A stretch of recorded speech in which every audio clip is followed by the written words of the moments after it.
What's up, everybody? This is Beamon from 1stDayFresh.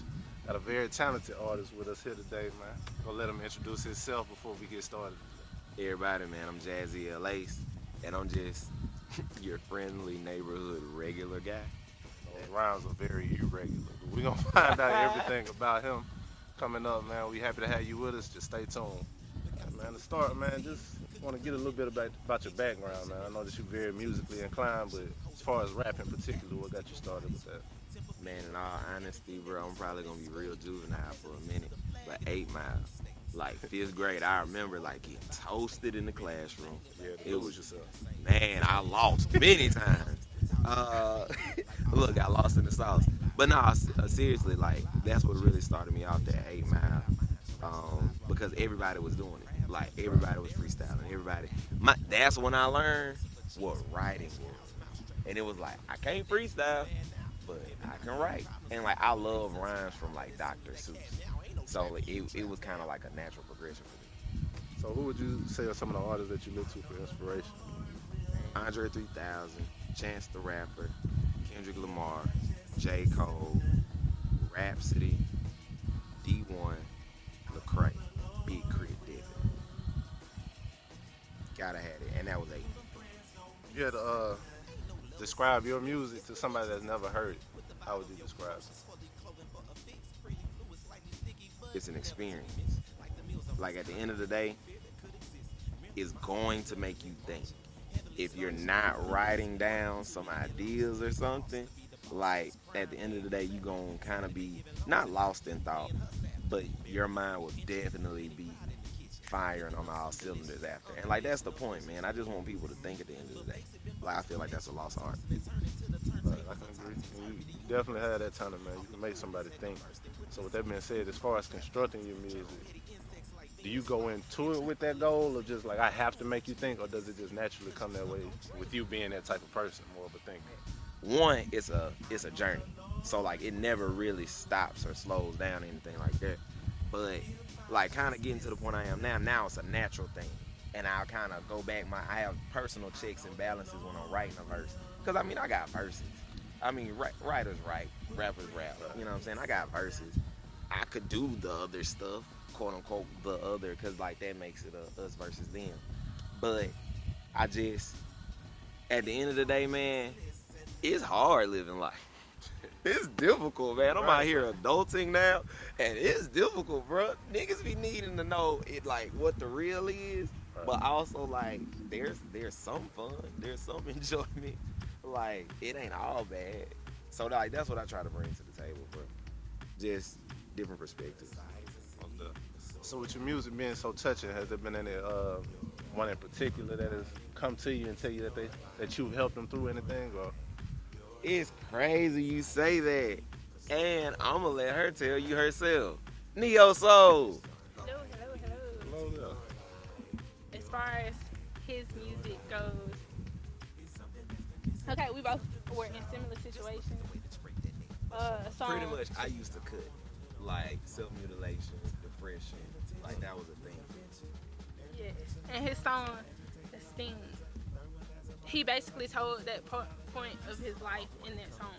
And for me, it was like from middle school to the beginning of high school. I was at that point, and like my family was good. I'm a church girl. Like there was no point for me to be depressed or angry or anything like that. Everything was going good, but it was like I got to a point where I was hating myself. I was hating people around me.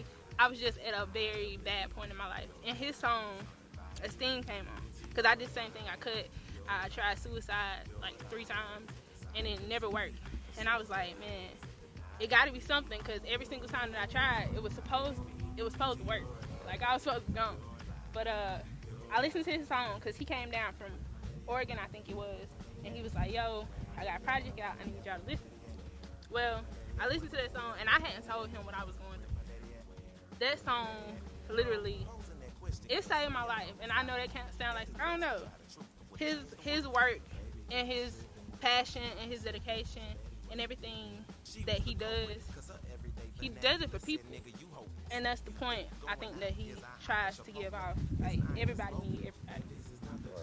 So now is what you can kind of consider an understudy of him. What's some of the things that he teaches you on a day-to-day basis that you use? What does he not teach that I don't use? Oh my God. Yeah, that you're very scatterbrained, but you're very detail oriented, and you taught us or me to pay attention and like focus.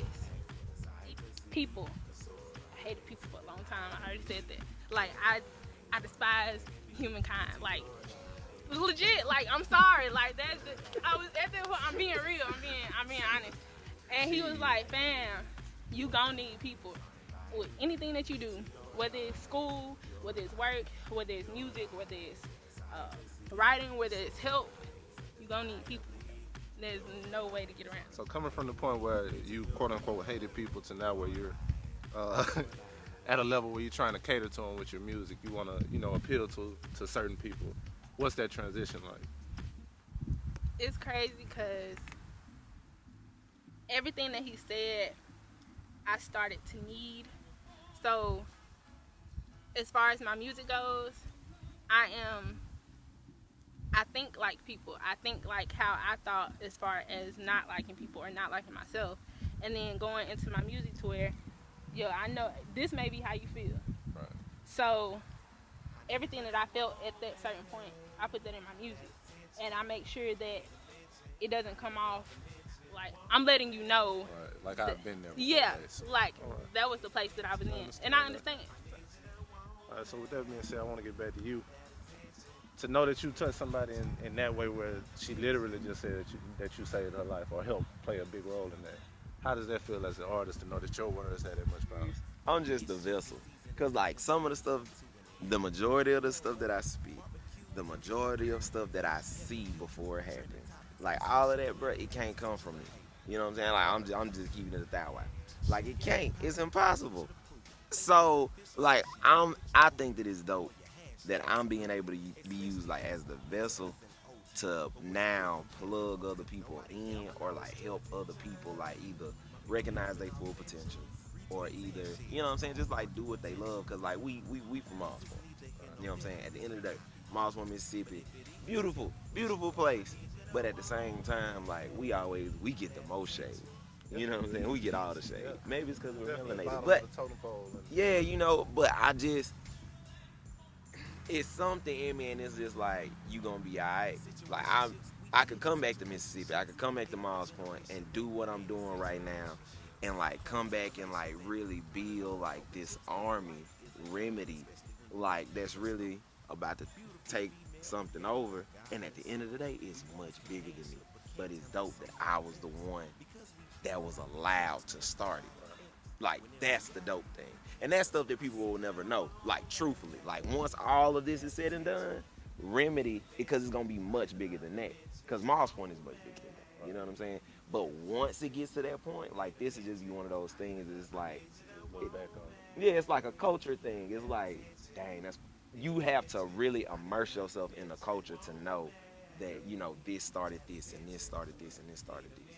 You know what I'm saying? So it'll be homework for kids. Like, you know how we got to do our homework going back to the Mecca of New York and all of them. Like, it's going to be homework for them to be like, dang, how Moss going to get here 15, 20 years down the road?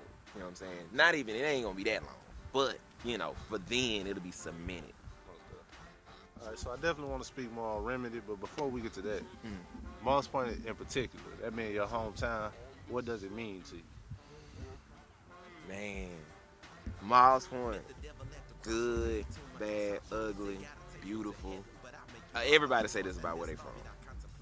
But literally, Miles Point makes you who you are, bro. Like, we don't have the most, but we don't have the least. But everything we have, bro, you work for it, you make it. Like, you work for it, you make it happen, bro. Like, if you get anything from here, bro, it's because, like, you wanted it and you put that work in, that grind time, them 10,000 hours, them 15,000 hours. Because for us, the rest of the world got 10,000 hours. When you from Miles Point, you got 50,000 hours. Like, you have to, it's what it is. And with me, And a lot of people was like, oh, you went to Miles Point, you know, y'all scores or whatever. Man, if anything, Miles Point prepared me for college. You know what I'm saying? It prepared me to be able to go into a place, know that I'm already looked down upon, to know this, and then still be able to rise to the top.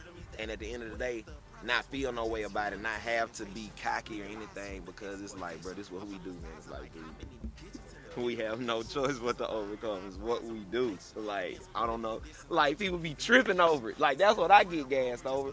People trip over it like, bro, you overcoming? Like, you're not supposed to do that. I'm just so, like, man, and this is me on a good day, though. Because you could have very well called me on a day where it's like, man, I hate being here. Mom's one sucks, this, that, and the third. But at the end of the day, it's like any experience is what you put into it. Right. And we, Gotta make the best of it. bruh, and at the end of the day, Kobe wasn't the tallest, he wasn't the strongest, he wasn't the quickest, he wasn't the fastest. But Kobe is one of the greatest because he made the best out of everything he had. That's why I reference him so much in my music. At the end of the day, he wasn't the most athletic, extremely athletic. Wasn't the best shooter, great shooter. You know what I'm saying? Like all of these things, but he just made the best, and he's one of the greatest people.